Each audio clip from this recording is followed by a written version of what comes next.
ಪ್ರೆಗ್ನೆನ್ಸಿಯಲ್ಲಿ ಈ ಪೈಲ್ಸ್ ಯಾಕೆ ಆಗ್ತದೆ ಅಥವಾ ಸಂಡಾಸ್ ಮಾಡಬೇಕಾದ್ರೆ ಯಾಕೆ ನೋವಾಗ್ತದೆ ಭಾಳಷ್ಟು ಜನರಿಗೆ ಅಥವಾ ಬ್ಲೀಡಿಂಗ್ ಆಗ್ತದೆ ಅಂದರೆ ಪ್ರೆಗ್ನೆನ್ಸಿಯಲ್ಲಿ ಎರಡು ಸಮಸ್ಯೆ ಆಗ್ತದೆ. ಒಂದು, ಪ್ರೊಜೆಸ್ಟ್ರಾನ್ ಹಾರ್ಮೋನಿಂದ ಈ ವೇನ್ಗಳು ಸ್ವಲ್ಪ ಬಾವು ಬರ್ತದೆ.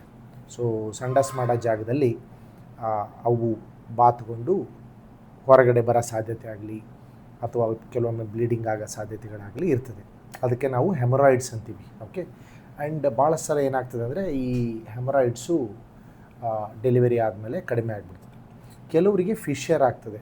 ಇದು ಬಹಳಷ್ಟು ಏನಂತಂದರೆ ನೀರು ಜಾಸ್ತಿ ಕುಡಿಲಾರ್ದೆ ಅಥವಾ ವೆಜಿಟೇಬಲ್ಸ್ನ ಜಾಸ್ತಿ ತಿನ್ನಲಾರ್ದೆ ಕಾನ್ಸ್ಟಿಪೇಷನ್ ಆಗಿ ಅಂದರೆ ಮಲಬದ್ಧತೆ ಆಗಿ ಈ ಫಿಶರ್ ಆಗ್ತದೆ.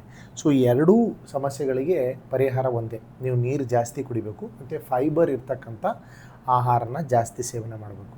ಸೊ ಕಾಯಿ ಪಲ್ಯಗಳು ಎಲ್ಲ ರೀತಿ, ಎಸ್ಪೆಷಲಿ ಗ್ರೀನ್ ಲೀಫಿ ವೆಜಿಟೇಬಲ್ಸ್ ಅಂದರೆ ಹಸಿರು ಕಾಯಿ ಪಲ್ಯಗಳು, ಆನಂತರ ಹಣ್ಣುಗಳು. ಬಾಳೆಹಣ್ಣು ತಿನ್ನಿರಿ ಅಂತ ನಾನು ಎಷ್ಟು ಜನ ಹೇಳ್ತೀನಿ. ಎಲ್ಲರಿಗೆ ಪ್ರೆಗ್ನೆನ್ಸಿಯಲ್ಲಿ ಬಾಳೆಹಣ್ಣು ತಿನ್ನಬಾರ್ದು ಅಂತ ಅದೊಂದು ಭಯಂಕರ ತಪ್ಪು ಕಲ್ಪನೆ ಇದೆ. ದಯವಿಟ್ಟು ತಿನ್ನಿರಿ, ಅದರಿಂದ ಏನೂ ತೊಂದರೆ ಇಲ್ಲ. ನೀರು ಜಾಸ್ತಿ ಕುಡ್ರಿ, ಫೈಬರ್ ತಿನ್ನಿರಿ.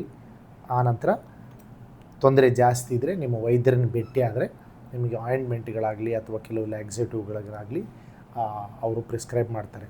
ಸೊ ಹಾಗಾಗಿ ಭಯ ಬೇಡ, ಇದೊಂದು ಕಾಮನ್ ಕಂಡೀಷನ್. ಸೊ ನೀವು ಇದನ್ನು ಮನೆ ಮದ್ದಲಿಂದ ಸರಿ ಆದರೆ ಸರಿ, ಇಲ್ಲದ್ರೆ ನಿಮ್ಮ ವೈದ್ಯರನ್ನು ಕೂಡ ನೀವು ಭೇಟಿಯಾಗಿ. Okay. Wish you happy pregnancy.